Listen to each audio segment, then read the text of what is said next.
Hello everyone, and welcome back to Breath of the Wild 2, the best Zelda game, our mini-series where we go over why and how the sequel to The Legend of Zelda Breath of the Wild will not only become the best in the Zelda franchise, but possibly in the entire gaming industry. In the first episode we went over the development of the game, the story potential, mini dungeons, and also got 5,000 likes from you, so thank you for that. This time we're also targeting 5,000 likes, and as many shares as possible, as we are once again joined by Zeltik to continue after we ended on mini dungeons within the world map. So let's get right over to him.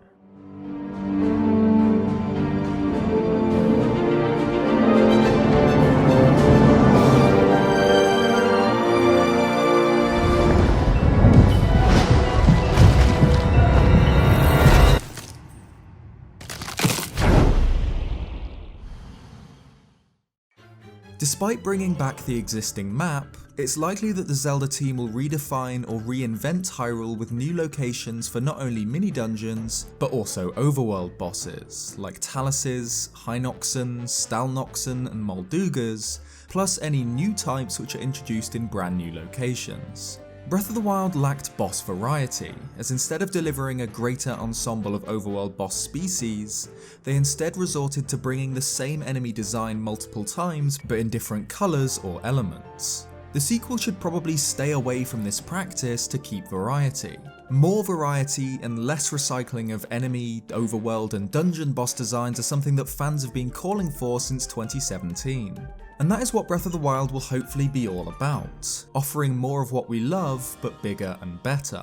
This includes new areas to explore. We've already been teased of massive underground networks of caves, with new wildlife, new dungeons, mini-dungeons and bosses. Preferably some completely new ones that will motivate us to explore the undergrounds thoroughly. The same goes for new settlements and potentially new underground towns and even cities. Just imagine how stunning an underground city could be. Though even without the In Our Dreams underground city, both the overworld and underworld of Breath of the Wild sequel will provide a long list of brand new side quests, which we hope that at least one or two of will be able to surpass the Tarry Town multi-stage construction side quest found in Breath of the Wild. We wonder if constructing Tarry Town and getting our home in Hatena Village are even considered canon according to the true ending of Breath of the Wild and thus the sequel. The house better be ours as Link and Zelda need a place to live prior to heading out for Ganondorf. With that being said, Ganondorf is not a joke. With his malice streaming out in high quantities, it could be that Hyrule might be blocked by big chunks of malice, which will make the game linear at first,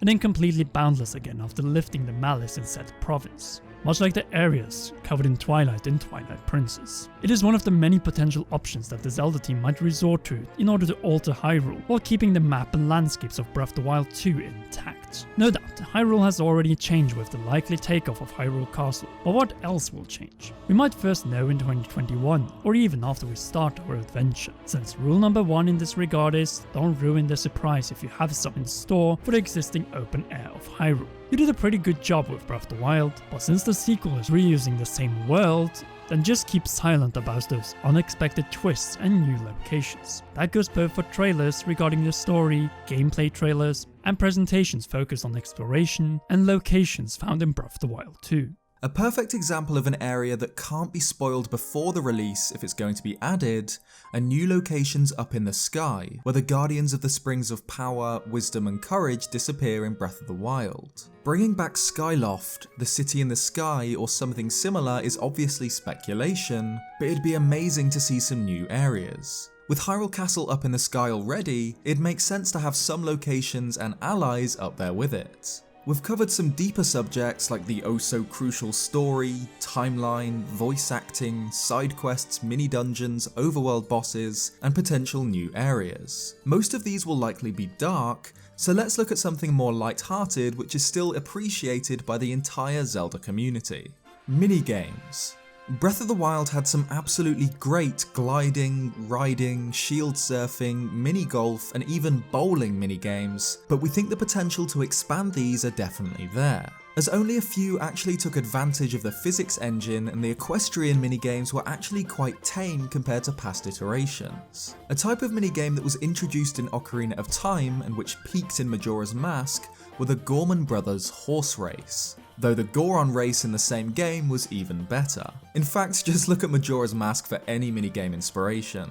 Massive racetracks where you simply compete against multiple opponents. Breath of the Wild's minigames were rather simplistic in nature, and Breath of the Wild 2 will hopefully do something different rather than the time trials, get as many targets as possible, and replace it with more competitive ones. Take for instance the shield surfing minigame in Breath of the Wild against the ice flake race against Yeto and Yeta in Twilight Princess. And don't get me started on water-based minigames that simply didn't exist in Breath of the Wild. No raft, swimming, fishing, and obviously no diving minigames, since we couldn't swim underwater in Breath of the Wild. How I missed the fishing minigames from Ocarina of Time and Twilight Princess, the bomb arrow canoe minigame from Twilight Princess, and even the diving minigame in Ocarina of Time Zora's Domain. But most of all, where's my cuckoo minigame?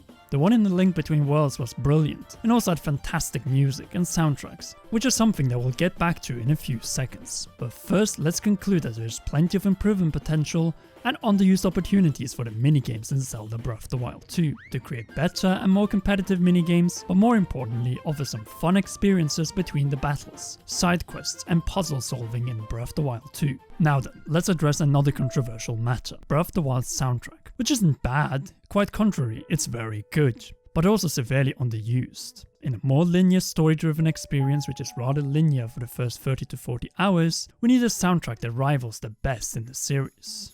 One that brings the Zelda series back to when we were getting one Koji Kondo masterpiece after another, and which can finally challenge games like Majora's Mask and The Wind Waker for the title of the best soundtrack in the series. And of course it needs to include songs like the Nintendo Switch presentation trailer theme in a crucial moment in the game. I still can't believe that this glorious theme has only been used in-game for Super Smash Bros. Ultimate and not yet the Zelda series. When you think of it, Breath of the Wild felt in many ways like Zelda's greatest hits, bringing back everything we love while to some extent redefining them. A perfect example of this is the inclusion of nearly all past humanoid races in the game. The Hylians, Sheikah, Zora, Gorons, Gerudo, Koroks and Rito, all races which we can trace back in particular to two Zelda games, Ocarina of Time and The Wind Waker. So Breath of the Wild sequel should introduce at least one brand new race which we can communicate with. And this isn't baseless speculation, but based on what the Zelda team did in Majora's Mask, Twilight Princess and Skyward Sword, where they introduced the Garo, Yeti, Okkar and Mogma, among others. A race which obviously needs to be brought up, though is uncertain if it will actually appear, are the barbarian tribe tied to the Zonai ruins from times unknown. Well, those and whoever's sealing Ganondorf underground. The Zonai were the once powerful but now vanished civilization. Or are they? Since the undergrounds could hide more than new wildlife, dark caves and the relics of this assumed to be lost civilization. For now, they are the biggest mystery of Breath of the Wild, but will become far more important in the sequel, in particular due to this arm. The merging of it with Link's arm was a thumbnail of the reveal trailer for a good reason, and Zeltik is covering it in depth in his part of this collab. What else is there to say about the Zonai, apart from the fact that they might be gone due to a massive sacrifice and the luminous stones remain a grim reminder of their fate? It is definitely possible, but there's more to the Zonai, as we could see new Zonai related powers, weapons and items possibly replacing Sheikah and champion powers from Breath of the Wild. The hand or arm is an obvious one, but will it replace the power of the deceased champions now that their spirits have passed on, or is it replacing the Sheikah Slate? I can tell for sure that if the big tool of Breath of the Wild, the Sheikah Slate, is gone, then we need a rather big replacement, as it had the two most important physics-based runes found in the game, Stasis and Magnesis, also known as the Game Breakers, which allowed us to perform countless creative tricks, enemy attacks and so on. Losing these two would be a big loss to the sequel, but if we can get an equal or even better replacement, then we'll not complain. This is obviously a dilemma for the Zelda team, as Breath of the Wild was deliberately built so that players could break expected boundaries. If they succeed in maintaining this unprecedented degree of freedom without the Sheikah Slate, then that would be fantastic.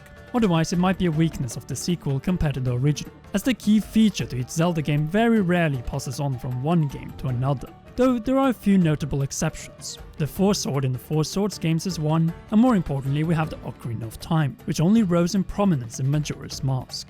Hopefully this will also be the case with the Sheikah slate, but the lack of any kind of Sheikah technology in the reveal trailer doesn't promise its return, at least for now. Then again, let's remember that the slate was first revealed over a year after the initial reveal of Breath of the Wild, so perhaps we could still see it. At the same time, we can't forget the series' most iconic weapon, Link's Master Sword. For the first time in the entire series, it's actually carried over from one Zelda game to its sequel, but then again, the quest after Ganon is far from over.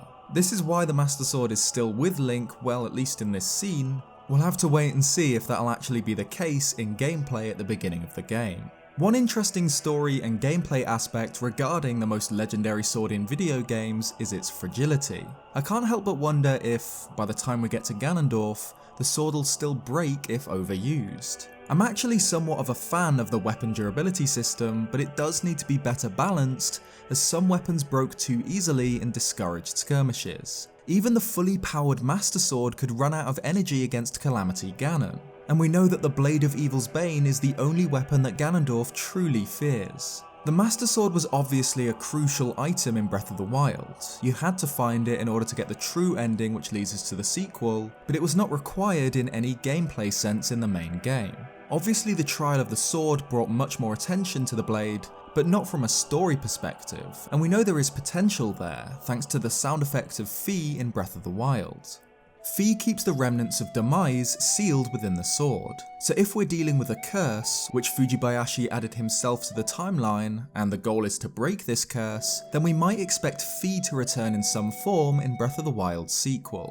Fujibayashi doesn't often leave story threads loose, as what he specialises in is taking the existing formula, and like any good writer does, he adds, expands, and enriches it with meaningful explanations. A perfect example of this is the origin points of Zelda and Ganondorf. How does Zelda have her unique powers and visions? Because she's one of the bloodline descendants of the first Zelda, who was in turn a mortal reincarnation of the goddess Hylia. Why does Ganondorf have this burning hatred, and why can he return again and again after thousands of years? Because he's the reincarnated hatred of the Demon King Demise. It all goes back to the era of the goddess Hylia and the battle of the goddess against the Demon King.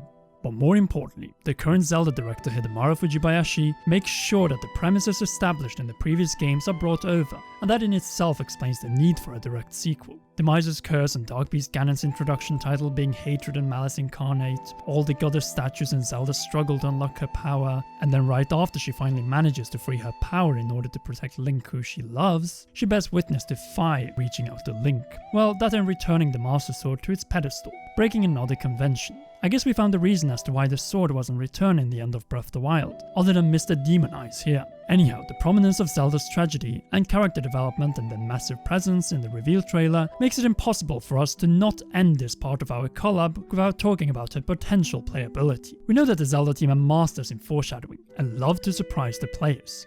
So, will Zelda be playable? I think yes, as it is the by far best way to elevate the storytelling by actually having a playable character that is voiced. Well, unless they finally give a voice to Link, that is. Zelda could definitely offer some interesting gameplay possibilities, and since we'll not play as her in the entire game, then perhaps it could greatly benefit the sequel, from a story, voice acting, and gameplay perspective. After all, the Sheikah slate is hers, and she reclaimed it in the true ending of Breath of the Wild.